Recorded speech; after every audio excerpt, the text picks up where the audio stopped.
بالله من الشيطان الرجيم. بسم الله الرحمن الرحيم. يا أيها الذين آمنوا استعينوا بالصبر والصلاة إن الله مع الصابرين.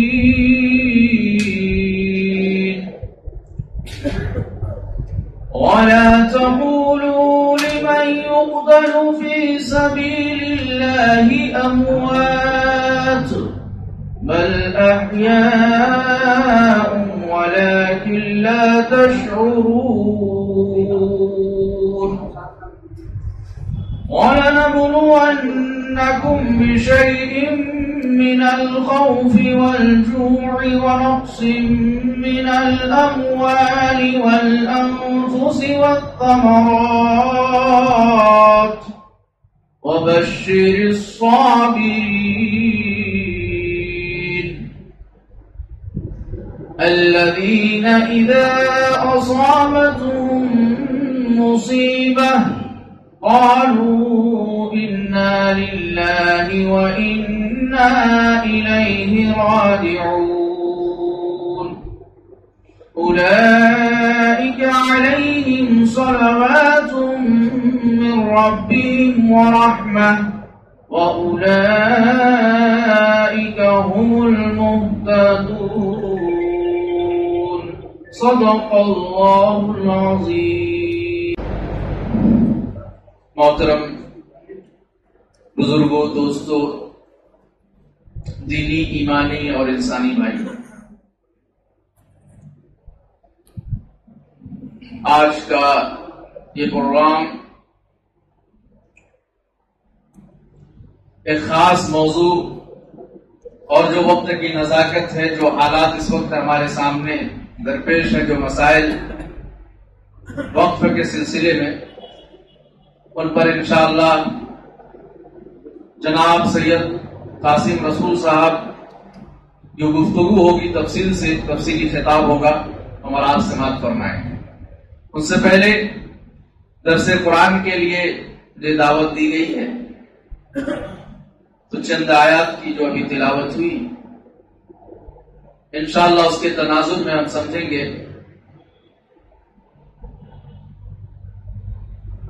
آیات کے مفہوم، ان کے مطالب کو۔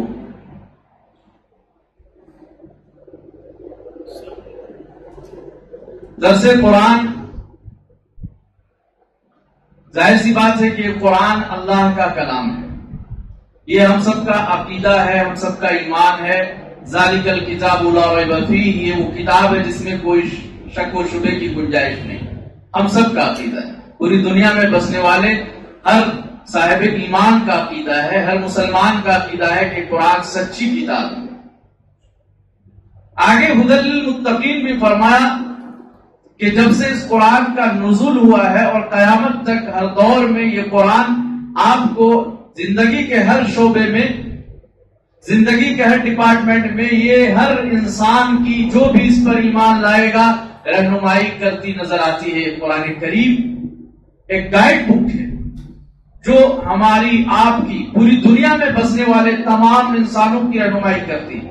ظاہر سی بات یہ کتاب صرف مسلمانوں کی کتاب نہیں ہے، ہاں یہ کہ اس کتاب پر جو ایمان لاتا ہے وہ مسلمان کہلاتا ہے۔ یہ کتاب مسلمانوں کی نہیں ہے، یہ کتاب سکھوں کی ہے، یہ کتاب یہودیوں کی ہے، یہ کتاب جینیوں کی ہے، یہ کتاب نصرانیوں کی ہے، یہ کتاب ہمارے ہندو بھائیوں کی ہے۔ یہ کتاب پوری دنیا میں بسنے والے ہر انسان، ہر مرد، ہر عورت، ہر بچہ، ہر بوڑھا، ہر جوان کے لیے قرآن ہے۔ کہیں پر قرآن کے بارے میں فرمایا ھدی للناس، یہ تمام انسانوں کے لیے ہدایت اور رہنمائی کی کتاب۔ ایسی بات ہے کہ یہ کتاب جناب محمد رسول اللہ صلی اللہ علیہ وسلم پر نازل ہوئی، آپ کے قلب اطہر پر، تو وہ نبی بھی صرف مسلمانوں کے نبی نہیں، ہاں جو بھی نبی کو اپنا مانے گا، جو نبی کی رسالت کی گواہی دے گا، آپ کی نبوت کو تسلیم کرے گا، وہ مسلمان ہو جائے گا، وہ مومن ہو جائے گا۔ لیکن وہ رسول سب کے، وہ پوری وما ارسلناک الا رحمۃ للعالمین، اے نبی ہم نے آپ کو پوری کائنات کے لیے جن و انس کا نبی بنا کر بھیجا، چرند پرند تمام جانور کے نبی، پوری دنیا میں بسنے والے تمام مخلوقات کے آپ نبی، وہ سب کے نبی۔ تو یہ قرآن کا مشن ہے، یہ قرآن کا مقام ہے۔ ابھی جو آیت تلاوت کی گئی، یا ایھا الذین آمنوا استعینوا بالصبر والصلاۃ، آپ دیکھیں گے کہ قرآن میں دو طریقے سے اللہ تبارک و تعالی نے خطاب کیا ہے۔ ایک یا ایھا الناس، کچھ آیتوں میں اللہ تبارک و تعالی نے یا ایھا الناس سے خطاب کیا، اور زیادہ تر بلکہ پورے قرآن میں 89 یعنی 89 مرتبہ اللہ تبارک و تعالی نے یا ایھا الذین آمنوا سے خطاب کیا ہے۔ یا ایھا الناس میں تمام کیٹیگری، ہر دھرم، ہر مذہب کے لوگ، اس میں ہر طرح کے لوگ شامل ہیں، لیکن جہاں پر یا ایھا الذین آمنوا سے خطاب کیا گیا قرآن میں، وہاں مطلب یہ ہے کہ اب اس میں اسپیشل کیٹیگری یعنی جو ایمان والے ہیں، جو مومن ہیں، صرف ان سے خطاب کیا جا رہا ہے۔ بڑی پیاری بات کہی حضرت عبداللہ ابن مسعود رضی اللہ تعالیٰ عنہ فرماتے ہیں کہ جب یا ایھا الذین آمنوا کی آیت تلاوت کی جائے، پڑھی جائے، تو تم متوجہ ہو جاؤ، الرٹ ہو جاؤ اور کان لگاؤ، اس لیے کہ یا ایھا الذین آمنوا کے بعد جو خطاب ہوتا ہے، یا تو اس میں کسی بھلائی کا حکم دیا جاتا ہے، یا کسی برائی سے روکا جاتا ہے، یا اس میں کسی چیز کی خوشخبری ہوتی ہے، جنت کی، حوض کوثر کی، یا پھر اس میں انذار ہوتا ہے، تبشیر اور تنذیر، یا تو انذار جہنم سے ڈرایا گیا ہے، گناہوں سے ڈرایا گیا ہے۔ حضرت عبداللہ ابن مسعود رضی اللہ تعالیٰ عنہ کہتے ہیں کہ جب بھی یا ایھا الذین آمنوا کا خطاب آئے اور تلاوت کی جائے، اس پکار سے تمہیں پکارا جائے تو کان لگاؤ، الرٹ ہو جاؤ، ہوشیار ہو جاؤ، چوکنا ہو جاؤ کہ اللہ رب العالمین ہم مسلمانوں سے کیا کہہ رہے ہیں، مومنوں سے کیا کہہ رہے ہیں۔ آج جو اس آیت کا میں نے انتخاب کیا ہے، استقامت، صبر و تحمل۔ آج کے حالات میں آپ دیکھ رہے ہیں اس وقت پوری دنیا کے جو حالات ہیں، وہ انسان کے کبھی جان پر حملہ ہوتا ہے، کبھی مال پر حملہ ہوتا ہے، یہ تو کسی صورت میں برداشت کیا جا سکتا ہے، لیکن جب معاملہ ایمان کا آتا ہے، سب سے بڑی دولت انسان کے پاس کیا ہے؟ بھئی ایمان کی دولت ہے نا، سب سے بڑی دولت کیا ہے؟ ایمان کی دولت ہے۔ ظاہر سی بات ہے، جو دولت جتنی زیادہ قیمتی ہوتی ہے، اس کی اہمیت بھی اتنی زیادہ ہوتی ہے، اس کی حفاظت کی ضرورت بھی اتنی ہوتی ہے، تو ایمان سب سے بڑی قیمتی دولت ہے۔ اور اس وقت جو حملہ ہے وہ مسلمانوں کے دین، ان کے عقیدے اور ان کے ایمان پر حملہ ہے۔ کبھی ہمارے جانوں پہ حملہ ہوتا تھا اور ہوتا ہے، کبھی مالوں پہ حملہ ہوا، لیکن ہم نے برداشت کیا۔ لیکن جب مسلمانوں کے دین اور ان کی شریعت کا مسئلہ آ جائے، ان کے ایمان کا مسئلہ آ جائے، تو ہر مسلمان کی ذمہ داری بنتی ہے کہ وہ اپنے ایمان کے تحفظ کے لیے کھڑے ہو، اپنے ایمان کی حفاظت کے لیے کھڑے ہو، ان کی پاسداری کے لیے کھڑے ہو، اس لیے کہ ایمان وہ دولت ہے جو اس دنیا میں سب سے قیمتی دولت ہے۔ یا ایھا الذین آمنوا استعینوا بالصبر والصلاۃ، اللہ تبارک و تعالیٰ نے اس آیت میں فرمایا کہ اللہ سے مدد طلب کرو، بالصبر والصلاۃ، صبر کے ذریعے سے اور نماز کے ذریعے سے۔ یہ آیت بار بار نماز میں بھی پڑھی جاتی ہے اور آپ سنتے بھی رہتے ہیں۔ استعینوا بالصبر والصلاۃ، صبر کا مطلب جو ہمارے سماج میں ہوتا چلا آ رہا ہے، قرآن کا صبر، اس کا مفہوم بالکل الگ ہے۔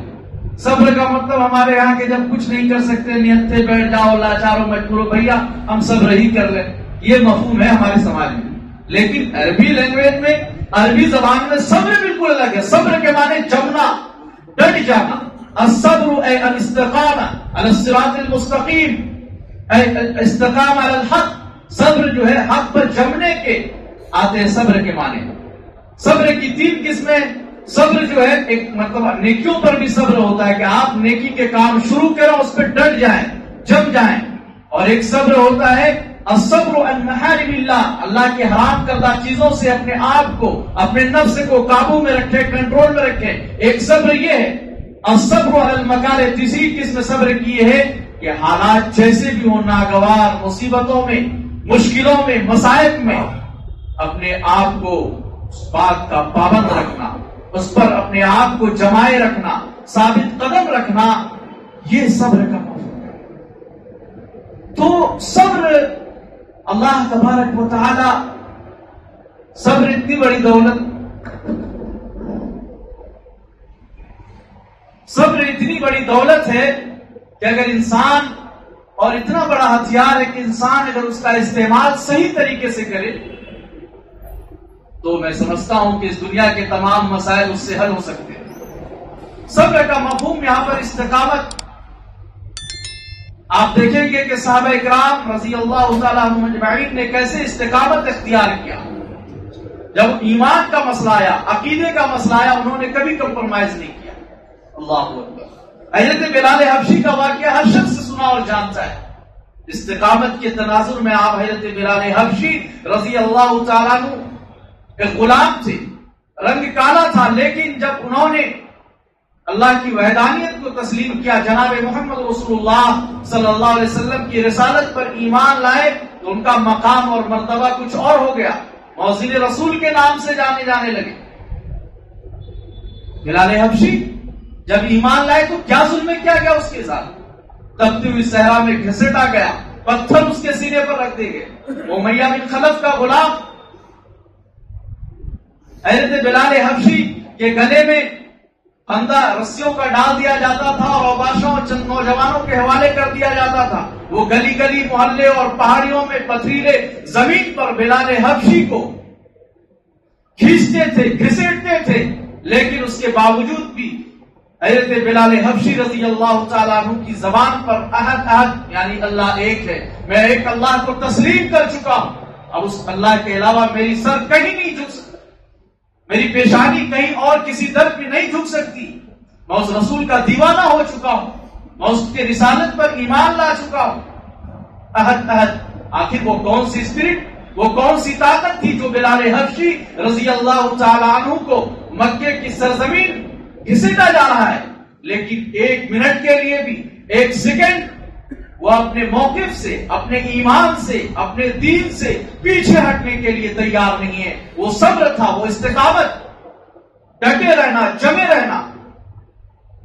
حضرت بلال حبشی ایسے جم گئے، کہا تم میری جان تو لے سکتے ہو لیکن ہمارے ایمان کو نہیں لے سکتے ہو، میرے ایمان کا سودا کوئی نہیں کر سکتا دنیا میں۔ حضرت خباب بن ارد کتنی تکلیفیں اٹھائی، لوہے سے داغا گیا اور جلتے ہوئے کوئلے پر آپ کو لٹا دیا گیا، آپ کے بدن سے، پیٹ سے جو چربی پگھلتی تھی اس سے کوئلے کی آگ ٹھنڈی پڑ جاتی تھی، لیکن حضرت خباب بن ارد نے کہا میں اللہ کی وحدانیت اور رسول کی رسالت کو تسلیم کر چکا ہوں۔ یہ استقامت۔ ان الذين قالوا ربنا الله ثم استقاموا، بے شک جنہوں نے کہا کہ ہمارا رب اللہ ہے، ثم استقاموا، پھر وہ اس بات پر ڈٹ گئے۔ اب دنیا کی کوئی طاقت اس کو اس عقیدہ توحید سے الگ نہیں کر سکتی، عقیدہ رسالت سے الگ نہیں کر سکتی، اس کو قرآن سے، حضور کی سنت سے الگ نہیں کر سکتا کوئی انسان۔ ظاہر سی بات ہے کہ اس استقامت کی ضرورت اس وقت ہے۔ استعینوا بالصبر والصلاۃ ان اللہ مع الصابرین، اللہ صبر کرنے والوں کے ساتھ ہے۔ ظاہر سی بات ہے اللہ کی مدد اس وقت آتی ہے جب ایک انسان دین پر ڈٹ جاتا ہے، اپنے دین کے تحفظ کے لیے، اپنی شریعت کے تحفظ کے لیے۔ امام احمد بن حنبل کو فتنہ خلق قرآن کے مسئلے میں کوڑے لگائے گئے، کہا گیا کہ ہر کوڑے لگانے کے لیے 28 کوڑے لگائے گئے، کہا ہر کوڑے لگانے کے لیے ایک نیا جلاد آتا تھا تاکہ وہ اپنی پوری توانائی اور طاقت کے ساتھ امام احمد بن حنبل کے پیٹھ پر کوڑے لگائے۔ تاریخ میں لکھا ہوا ہے کہ اگر وہ کوڑا ہاتھی کے پیٹھ پر لگایا جاتا تو ہاتھی بھاگ کھڑا ہوتا، لیکن امام احمد بن حنبل نے آخری وقت تک کیا کہا کہ مجھے کتاب و سنت سے کوئی دلیل دو ورنہ میرا مسئلہ اور موقف تو یہی ہے کہ قرآن اللہ کا کلام ہے، وہ مخلوق نہیں ہے۔ آتونی شیئا من القرآن والسنہ، قرآن و سنت سے کوئی دلیل لاؤ ورنہ میرا موقف یہی ہے کہ قرآن اللہ کا کلام ہے، مخلوق نہیں۔ حبیب بن زید انصاری کا استقامت آپ دیکھیے، صحابی رسول اللہ کے رسول صلی اللہ علیہ وسلم نے مسلمہ کذاب کے پاس سفیر بنا کر بھیجا. مسلمہ کذاب وہ شخص ہے جنہوں نے جھوٹی نبوت کا دعویٰ کیا تھا کہ میں بھی نبی ہوں. اللہ کے رسول نے سفیر بنا کر بھیجا. مسلمہ کذاب نے آتے ہی حضرت حبیب بن زید انصاری رضی اللہ تعالیٰ عنہ سے کہا کیا تم اس بات کی گواہی دیتے ہو کہ میں نبی ہوں؟ حبیب بن زید انصاری رضی اللہ تعالیٰ عنہ نے انکار کر دیا، میں نہیں مانتا کہ تو نبی ہے، جھوٹی نبوت کا دعویٰ کرنے والا ہے. نبی تو ہمارے جناب محمد رسول اللہ صلی اللہ علیہ وسلم ہے جس پر ہم ایمان لا چکے ہیں. کہا کہ سوچ لو، سمجھ لو. کہا کہ میں نبی نہیں مانتا. کہا کہ ایک ہاتھ کاٹے گئے. کہا اب بتاؤ. کہا بھی نبی نہیں مانتا. کہا دوسرے ہاتھ کاٹے گئے. اسی طریقے سے جسم کا ایک ایک ٹکڑا، جسم کا ایک ایک حصہ کٹتا رہا جب تک زبان سلامت رہی. حبیب بن زید انصاری مسلم کذاب کے دربار میں کہتا رہا تو جھوٹا نبی ہے، سچا نبی تو وہ ہے جناب محمد رسول اللہ صلی اللہ علیہ وسلم. کہا کہ ان کے جسم کے 360 ٹکڑے کیے گئے. اللہ اکبر. یہ استقامت ہے حبیب بن زید انصاری کا، لیکن انہوں نے ایمان کا سودا کیا. چاہتے تو زبان ہلا سکتے تھے. ہاں نبی ایک پل کی بات تھی، کہتے میرے دل میں تو ایمان ہے نا، میں نے یوں ہی کہا تھا، لیکن یہ عظیمت کی بات ہے. میرے زندگی کا مقصد تیرے دین کی سربراہی، میں اسی لیے مسلمان، میں اسی لیے نمازی. آج وقت کی جو ضرورت ہے، آج ہمارے ایمان پہ حملہ ہے، ہمارے دین پہ حملہ ہے، ہمارے قرآن پہ حملہ ہے. اس لیے ضرورت اس بات کی ہے کہ ہر صاحب ایمان اپنے ایمان پر استقامت اختیار کرے. استقامت بڑی دولت ہے. میری ماں بہنیں بھی یہاں تشریف رکھتی ہیں. ظاہر سی بات ہے کہ عورتوں کے اندر جو استقامت ہوتا ہے، حضرت عمار، حضرت یاسر کی بیوی حضرت سمیہ وہ پہلی خاتون ہے جن کا خون اسلام میں بہا ہے. ابو جہل نے حضرت سمیہ کے پرائیویٹ پارٹ شرمگاہ میں نیزہ مارا اور آپ شہید ہو گئی. روایت کے اندر آتا ہے کہ حضرت سمیہ رضی اللہ تعالی عنہ وہ پہلی خاتون ہے جنہوں نے اپنا خون اسلام میں بہا، لیکن حق سے 1 منٹ کے لیے، 1 سیکنڈ کے لیے پیچھے ہٹنے، 1 قدم پیچھے ہٹنے کے لیے تیار نہیں. حضرت سمیہ پہلی خاتون ہے. کہا کہ عورتوں کو آپ اپنے شانہ بشانہ لے کر چلیں. اگر اسلام میں آپ کو کوئی فریضہ انجام دینا ہے، اسلام کو آگے بڑھانا ہے. لیکن آج ہم پیدا بھی عورت سے ہوتے ہیں، پلتے بھی اس کے گود میں ہیں، دودھ بھی ان کی چھاتی سے پیتے ہیں، لیکن عورتوں کو ہم نے ایک ایسا مقام دے رکھا ہے کہ ان کو مسجد تک آنے میں بہت بڑا گناہ ہے. کہیں کسی دینی محفل میں، ظاہر سی بات ہے کہ جب ہم اس کو دینی جگہ میں نہیں لائیں گے تو بازار کا رخ تو وہ کرے گی نا. ہم نے مسجد سے اس کو روک دیا، مدرسے سے روک دیا. جلد سے جلد آپ جہاں جائیں پردے کا انتظام ہو، میری ماں بہنیں بھی وہاں شریف ہو، اس لیے کہ خاتون کا جو جذبہ ہے اگر وہ بیدار ہو جائے. کہا کہ انسان سدھرتا ہے تو فقط ایک انسان سدھرتا ہے، لیکن کہا کہ ایک عورت راہ راست پر آتی ہے، صراط مستقیم پر آتی ہے، پورے خاندان، پورے قبیلے کو وہ سدھار سکتی ہے. عورت کے اندر اللہ تبارک و تعالیٰ نے یہ پاور. امام حسن اور حسین کا نام ہر شخص کس نے اس کی تربیت کی تھی؟ فاطمہ الزہرا رضی اللہ تعالیٰ عنہ. ایسی تربیت کی اللہ اکبر کہ میدان کربلا میں اپنی گردن کٹا کے اسلام کے جھنڈے کو بچا لیا، اسلام کو تحفظ ادا کر دیا قیامت تک کے لیے. اس کے گود میں پلے تھے فاطمہ الزہرا رضی اللہ تعالیٰ عنہ. تو ہم اپنے عورتوں کو دین سے روشناس کرائیں، دین میں اس کو پیچھے نہ رکھیں. ظاہر سی بات ہے کہ جب وہ دین میں آگے بڑھے گی تو ہمارا گھرانہ، آپ جتنے بھی دیندار بن جائیں، آپ کی بیوی اور آپ کے گھر کا ماحول دیندار نہیں، سکون نہیں. آپ اپنے گھر میں دین کا ماحول اور دین کی فضا قائم ہی نہیں کر سکتے جب تک کہ عورتوں میں، خواتین میں دین نہیں آ جائے. جب خواتین میں دین آئے گا تو ہمارے معاشرے میں دین آئے گا، ہمارے سماج میں دین آئے گا، ہمارے سوسائٹی میں دین آئے گا. اور جب تک خواتین میں دین نہیں، آپ جتنے اللہ والے بن جائیں، جتنے قرآن کی تلاوت کرنے والے بن جائیں، جتنے تہجد گزار بن جائیں، اگر آپ کی بیوی، آپ کی لڑکی دیندار نہیں ہے تو آپ کو بھی دین سے دستبردار ہو جانا پڑے گا. وہ ماحول نہیں ملے گا. آپ قرآن کی تلاوت کرنا چاہتے ہیں، بیگم کا موڈ گرم ہے، لڑائی چھڑ گئی، جنگ چھڑ گئی، آپ کیا کر سکتے ہیں؟ لیکن اگر وہ قرآن، ان کا مزاج قرآنی ہے، ان کا مزاج دعوتی ہے، ان کا مزاج اسلامی ہے، وہ ظاہر سی بات ہے صحابیات کا انہوں نے مطالعہ کیا ہے، فاطمہ الزہرا کے کردار سے وہ متعارف ہے، امہات المومنین کو انہوں نے پڑھا ہے، ظاہر سی بات ہے ان کا مزاج اسلامی مزاج ہوگا۔ ان کے گوشت سے پلنے والا بچہ امام حسن امام حسین کا کردار نبھائے گا۔ تو اپنی خواتین کو بھی آگے بڑھائیں۔ اس وقت استقامت کی جو ضرورت ہے وہ یہ ہے کہ ہر انسان جب کلمہ لا الہ الا اللہ محمد رسول اللہ کا اقرار کر لیا، ہر دور میں لوگوں نے قربانی، یہ دین قربانی کا دین ہے، مذہب اسلام قربانی کا مذہب ہے۔ احسب الناس ان یترکوا ان یقولوا آمنا وهم لا یفتنون، کیا لوگوں نے یہ گمان کر رکھا ہے کہ وہ صرف کلمہ لا الہ الا اللہ کہہ لیا اور ایمان لے آئے بس چھوڑ دیے جائیں گے؟ بلکہ ان کو آزمائش کی بھٹیوں میں تپایا جائے گا، ان کو پرکھا جائے گا، کون کھرے ہیں کون کھوٹے ہیں۔ آج ہم سبزی لینے کے لیے جاتے، بھنڈی، بیگن، کریلا، آلو، چپل، جوتے، کپڑے جن کی کوئی حیثیت نہیں ہے، تو ہم اس میں بھی تلاش کرتے ہیں کون سی سبزی اچھی ہے، آلو اس میں خراب تو نہیں ہے، پیاز میں کون سی پیاز صحیح ہے۔ جب ہم اس میں چھانٹ پھٹک کر رہے ہیں تو یہ ایمان اتنی بڑی دولت ہے کہ اللہ رب العالمین اس کو ایسے ہی قبول کر لے گا؟ بتائیے، ہم انسان ہو کر چھانٹ پھٹک کریں، اللہ کیوں نہیں کرے گا؟ اس کو پورا حق ہے، وہ احکم الحاکمین ہے۔ اس لیے آج کے جو حالات ہیں، ہم مسلمانوں کو سب سے پہلے ہمارے آج جو دین پر حملہ ہے، ہمارے ایمان پر حملہ ہے۔ مسئلہ یہ ہے کہ ایمان کو بچانا اس وقت مشکل ہو رہا ہے، اس لیے استقامت کو اختیار کرنا ہمارے لیے بہت ہی ضروری ہے۔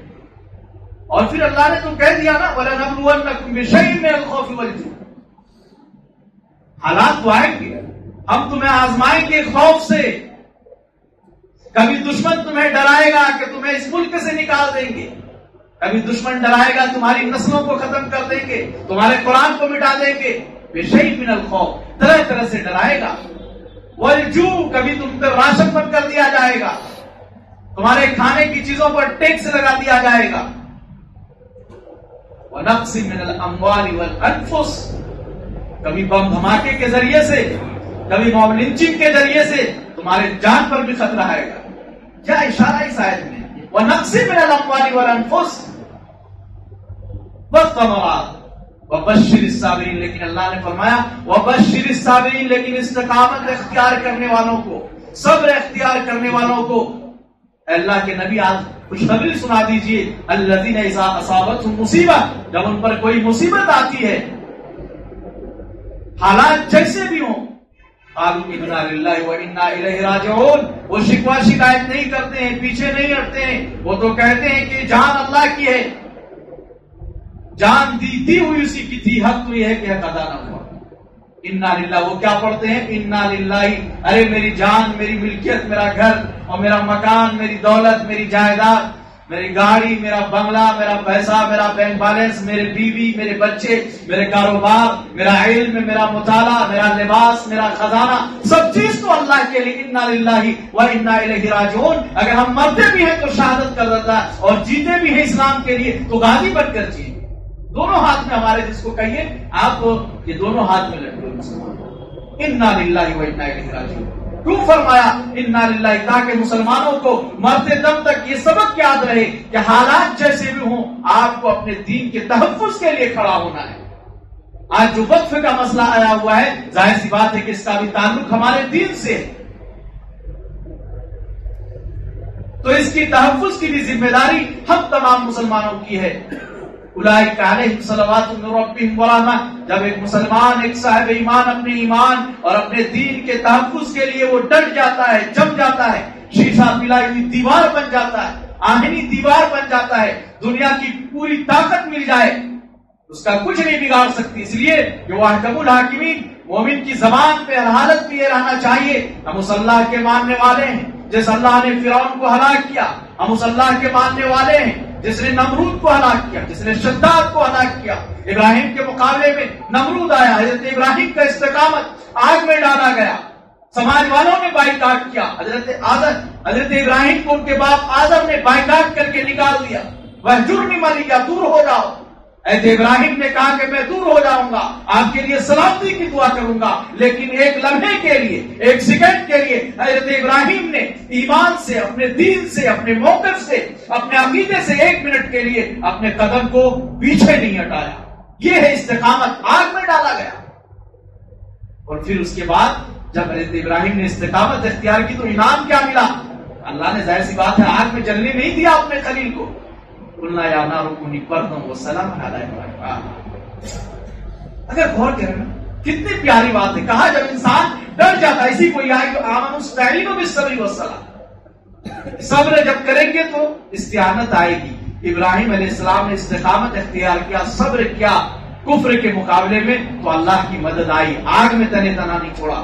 یہ بھی نہیں کہا فرشتے جاؤ پانی ڈال دو، آسمان کو حکم نہیں ہوا بارش برساؤ، بلکہ اللہ تبارک و تعالیٰ نے بذات خود آگ سے حکم فرمایا یا نار کونی، بس یا نار کونی بردا، ٹھنڈی ہو جائے. اتنی ٹھنڈی نہیں ہو جا، مفسرین لکھتے ہیں اتنی ٹھنڈی نہیں ہو جا کہ وہ ٹھنڈ سے جم جائے.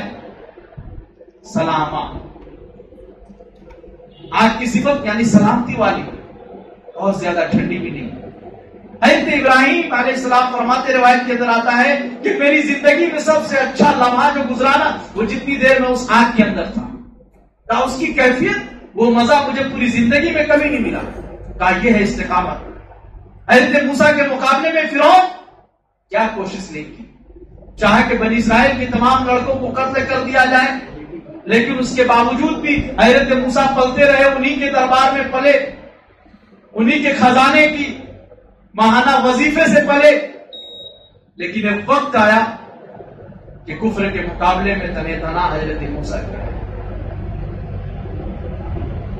پوری طاقت، بادشاہت اس کے ہاتھ میں. دیکھیے فرعون وقت کا بادشاہ، اللہ، آج تو لوگوں کی چھوٹی سی ایک دنکے میں بھی حکومت نہیں، وقت کی حکومت سے مقابلہ. فرعون جس کی ظلم کہا گیا کہ اس سے بڑا ظالم بادشاہ پیدا نہیں ہوا رہے وقت. لیکن حضرت موسیٰ جلیل القدر پیغمبر ڈٹے رہے اپنے موقف میں. ایک وقت آیا کہ اللہ تبارک و تعالیٰ نے بنی اسرائیل کو حضرت موسیٰ کی قیادت میں بنی اسرائیل کو نجات دی. یہیں سے یہ پتا چلتا ہے اس آیت سے اور حضرت موسیٰ کے واقعے سے کہ ہمارے اندر لیڈرشپ اور قیادت کی صلاحیت ہونی چاہیے. ہمارا نیتا، ہمارا سیاستدان، ہمارے تنظیم کا ایسا ذمہ دار اور ایسا قائد ہو جو اپنی قوم کو لے کر چلے، ان کو غلامی سے نجات دلائے. ایسا لیڈر نہ ہو جو بزدل ہو، جو ڈرپوک ہو. بنی اسرائیل نے کہا تھا دریا سے پہلے کہ موسیٰ انا لمدرکون، ہم تو پکڑے گئے، بس فرعون اور اس کی لشکر پیچھے ہے. اللہ نے کہا کہ دریا میں راستہ بنانا میرا کام ہے. اور جس دریا سے اللہ تبارک و تعالیٰ نے حضرت موسیٰ کی معیت میں بنی اسرائیل کو نجات دی اور دریا پار کرا دیا، اسی پانی میں فرعون کو غرق کیا اور بتا دیا کہ دیکھو ہم اگر بچانے پہ آ جائیں تو نہتھوں کو بچا لیتے ہیں، ہم بچانے پہ آ جائیں تو بے اسلحہ، جن کے پاس کوئی اسلحہ نہیں، ظاہری طور پہ جن کے پاس اسباب نہیں. میں جب کسی کا حامی ہو جاتا ہوں، ان تنصروا اللہ ینصرکم ویثبت اقدامکم، یہ قرآن میں ان تنصروا اللہ ینصرکم. آج تو سب سے بڑا مسئلہ یہ ہے دین کے تحفظ کا. فرمایا اللہ تبارک و تعالیٰ نے اگر تم دین کے تحفظ کے لیے کھڑے ہوتے ہو ینصرکم، وہ تمہارے قدم کو جما دے گا. اگر ہم اس وقت چاہتے ہیں کہ اللہ کی نصرت آئے، ہزاروں دعا ہو رہی، نصرت کیوں نہیں آ رہی؟ ان تنصروا اللہ، اللہ نے کہہ دیا اگر تم اللہ کی نصرت اور مدد چاہتے ہو تو اللہ کے دین کے تحفظ اور اللہ کے دین کی بقا کے لیے، اسلام کی بقا کے لیے، قرآن کی بقا کے لیے، اسلامی شاعر کی بقا کے لیے اٹھ کھڑے ہو. ینصرکم، اللہ کی مدد آئے گی، اللہ تمہاری مدد کرے گا. وَيُثَبِّتْ أَقْدَامَكُمْ، تمہارے قدم کو جما دے گا. پھر دنیا کی کوئی طاقت تمہیں نہ ملک سے باہر کرے گی. ارے ان الارض للہ، یہ زمین، پوری کائنات، زمین کا ذرہ ذرہ اللہ کا ہے. یہ وقتی حکومت ہے. ساری زمین للہ ما فی السماوات و ما فی الارض، ہر چیز تو اللہ کی اور ہم اللہ کے ماننے والے ہیں. بلکہ پوری دنیا کا نظام تو ایک مومن سے چل رہا ہے. آپ پورے حوصلہ کے ساتھ جیئے. اس وقت ہمارے نوجوانوں میں بڑی اور بار بار یہ بات آتی رہتی ہے کہ حالات ایسے ہو رہے ہیں، حالات بہت بہتر ہیں. آپ قرآن کے تناظر میں قرآن کا مطالعہ کیجیے اور سمجھیے حالات کبھی پورے نہیں ہوتے. دنیا نہیں تنگ مردان جفا کش کے، یہ دنیا کبھی تنگ نہیں ہوتی ہے. نہیں تیرا نشیمن قصر سلطانی کے گنبد پر تو شاہی ہے بسیرا کر پہاڑوں کی جگہ. علامہ اقبال نے نوجوانوں کو مخاطب کیا ہے. ظاہر سی بات ہے میں اپنے نوجوان کو دعوت دوں گا کہ حالات کبھی نہیں بگڑتے. آپ پورے حوصلے کے ساتھ، پوری جرأت کے ساتھ، پوری ہمت کے ساتھ، پورے عقیدے کے ساتھ، قرآنی تعلیمات کے ساتھ، نبوی تعلیمات کے ساتھ اور پوری استقامت کے ساتھ کہیے کہ میں ایک اللہ پر ایمان لا چکا ہوں، مومن ہے. فخریہ طور پر کہیے، اسلامی کلچر کو اپنائیے، کوئی شرم اور عار زیادہ ماڈرن نہ بنیے. مغربی تہذیب کو اپنے گھروں سے کھرچ کر نکال دیجیے، اپنے لباس سے، اپنے کلچر سے، اپنے کھانے پینے سے، اپنے تہذیب و تمدن سے. ہمارا کھانا پینا اسلامی طرز پر ہو، حلال کیا ہے حرام کیا ہے. ہمارا لباس اسلامی طرز پر ہو، حلال کیا حرام کیا ہے. ہمارا سونا جاگنا، اٹھنا بیٹھنا، ہمارے کردار، آپسی تعلقات سب جناب محمد رسول اللہ صلی اللہ علیہ وسلم کی سنت کے مطابق ہو. اس لیے وَلَا تَهِنُوا وَلَا تَحْزَنُوا وَأَنْتُمُ الْأَعْلَوْنَ إِن كُنتُم مُؤْمِنِينَ. اے مسلمانوں گھبراؤ نہیں، غم نہ کرو، تمہارے ساتھ میں ہوں. حضرت ابو بکر نے جب کہا تھا غار ثور میں اللہ کے نبی دشمن تو ہمارے سر کے اوپر، انہوں نے نیچے جھانکا تو ہم پکڑے گئے. اللہ کے رسول نے اس وقت کیا فرمایا تھا؟ لا تحزن ان اللہ معنا. اے ابو بکر گھبرانے کی کوئی ضرورت نہیں ہے، غمزدہ ہونے کی کوئی ضرورت نہیں. ان اللہ معنا، کیا تسلی بخش جملہ ہے. ان اللہ معنا، اللہ ہمارے ساتھ. وہ انسان گھبرا سکتا ہے، وہ مومن کے دل میں خوف پیدا ہو سکتا ہے. حالات تو آتے اور جاتے رہیں گے. کتنے فرعون اور نمرود اور شداد مٹ گئے، یہ دنیا باقی رہے گی، اللہ اس کو باقی رہے گا. ایک مومن کی قیمت، ہمیں اور آپ کو اپنی قیمت نہیں معلوم ہے. ایک مومن کی قیمت یہ ہے کہ ایک مومن کی وجہ سے اللہ پورے نظام کائنات کو چلا رہے. ترمذی شریف کی روایت ہے لا تقوم الساعة حتى يقال في الارض اللہ اللہ، کہ قیامت اس وقت تک نہیں قائم ہوگی جب تک اس روئے زمین پر اللہ کا چرچا ہوتا رہے گا، جب تک اللہ کے نام لیوا موجود رہیں گے، اللہ کے دین کا کام ہوتا رہے گا. چاہے وہ ایک مومن، ایک مرد مجاہد ہی کرتا ہو، اللہ اس وقت تک اس پورے کائنات کے نظام کو چلائے. یہ ہے اسلام، یہ ہے استقامت. تو کیسے صحابہ کرام نے استقامت اپنے قدموں کو جمایا اسلام کے اوپر.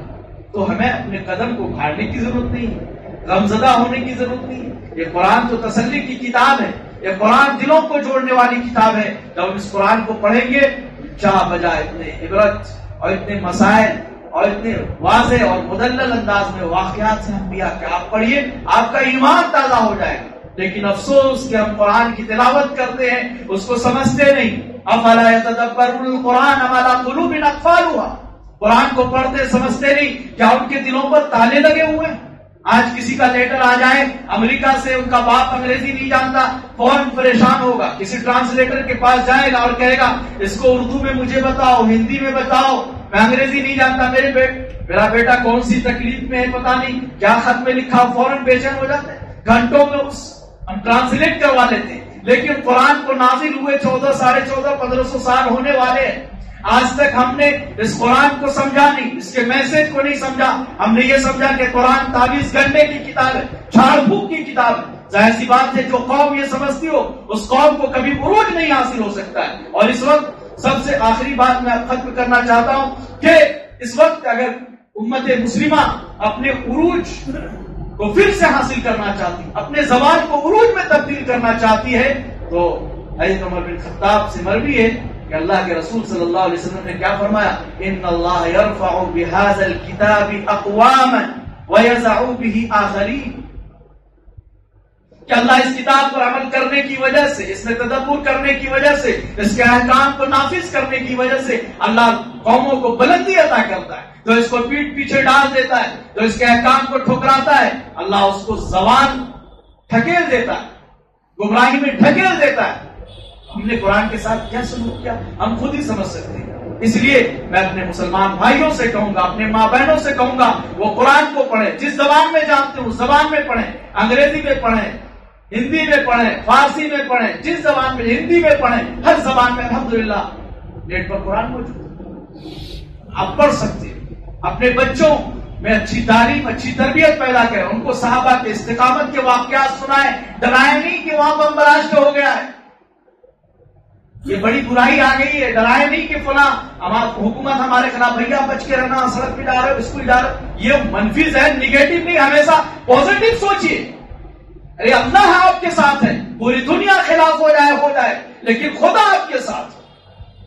نبی نے جب کوہ صفا سے کلمہ لا الہ الا اللہ کا، اس نبی کے ہم امتی ہیں، اس نبی کے نام لیوائیں، پوری دنیا خلاف، چچا بابا خلاف، پورے گھرانہ خلاف، خاندان خلاف، پورے مکہ عرب معاشرہ خلاف، اس کے باوجود بھی اللہ کے رسول صلی اللہ علیہ وسلم نے فرمایا لو وضعوا الشمس فی یمینی والقمر فی یساری، اگر پوری دنیا مل کر بھی اگر چاہے کہ محمد ایک ہاتھ میں اگر دائنے میں سورج بائیں میں چاند رکھ دیا جائے کہ محمد اس کام سے باز آ جائے، تو میں محمد اس کام سے باز آنے والا نہیں ہوں، میں تو دین کو پھیلا کر رہوں گا، یا تو پھر کسی راستے میں میری جان شہید ہو جائے.